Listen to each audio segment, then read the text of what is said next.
ప్రభువైన యేసుక్రీస్తు నామములో వందనాలు. రోజు ఒక మిషనరీ జీవిత చరిత్ర.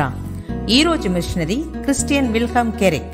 జననం 5/4/1742, మరణం అక్టోబర్ 1803. స్వస్థలం కొలబర్గ్, పొమరేనియా. దేశం జర్మనీ. దర్శన స్థలం భారతదేశం. గొప్ప మిషనరులు తాము సేవ చేసినప్పుడు శ్రమలను, కష్టాలను ఎదుర్కొంటారు. 1742వ సంవత్సరంలో పొమరేనియాలో జన్మించిన C.W. కెరిక్ బాల్య విశ్వాస విద్యాలయం నుండి బైబిలు, వేదాంత శాస్త్రం పట్టభద్రులయ్యారు. తదుపరి యొక్క అనాథాశ్రమంలో ఉపాధ్యునిగా చేరిన అతను అనాథులు, విధవంతులు మరియు సమాజముచే తిరస్కరించబడిన ప్రజలకు సహకారం అందించారు. కెరకే దేవుని పని చేయాలని వాంఛ కలిగి ఉండేవారు. దానికి తగిన విధంగానే భారతదేశం వెళ్ళి అక్కడ సేవ చేయుటకు అవకాశాన్ని అతను కనుగొన్నారు. తద్వారా 1766వ సంవత్సరం ఇంగ్లాండ్ దేశం నుండి సముద్ర మార్గం ద్వారా ప్రయాణించుతుండగా అతను ప్రయాణిస్తున్న ఓడ పలు మాసాలు ఒక తుఫానులో చిక్కుకుపోయింది. చివరికి వారు చైనా దేశానికి చేరుకునే సమయానికి ఆ ఓడ పూర్తిగా ధ్వంసమైన స్థితికి వచ్చింది. వీసే గాలులు కూడా అనుకూలంగా లేవు. అయినప్పటికీ ఏదో ఒక విధంగా సిలోన్ తీరానికి చేరుకొనగలిగారు. అక్కడ కెరిక్ కొంతకాలం స్థానిక ప్రజల మధ్య దేవుని సేవ చేశారు. అనేక నెలల పాటు శ్రీలంకలోని ప్రాంతంలో సేవ చేసిన తరువాత భారతదేశానికి ప్రయాణం అయ్యారు.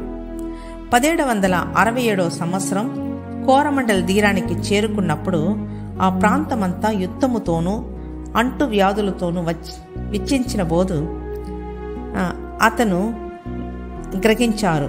అంతేకాకుండా స్థానిక బాలకుల స్వార్థ ప్రకటించబడుటకు కూర్చి ఎంతో వ్యతిరేకతను కలిగి ఉన్నప్పటికీ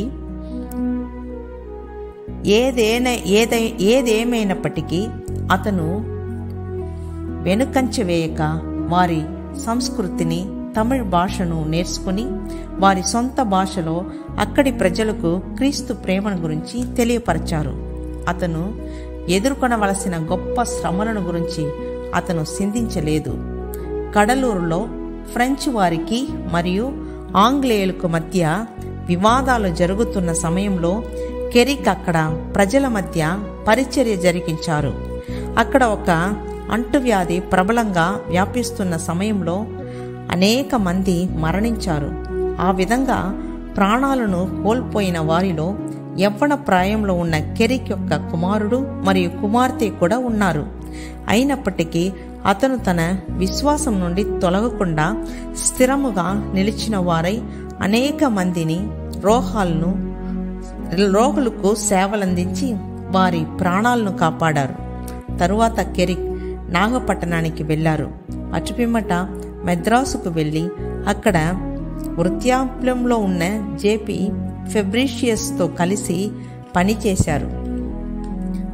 అది మాత్రం కాక అతను దక్షిణ తమిళనాడులోని పలు ప్రాంతంలో స్వార్థ ప్రకటిస్తూ నమ్మిన వారికి బాప్తిసమిస్తూ తత్ఫలితంగా క్రైస్తవ సంఘములను స్థాపిస్తూ పర్యటించారు.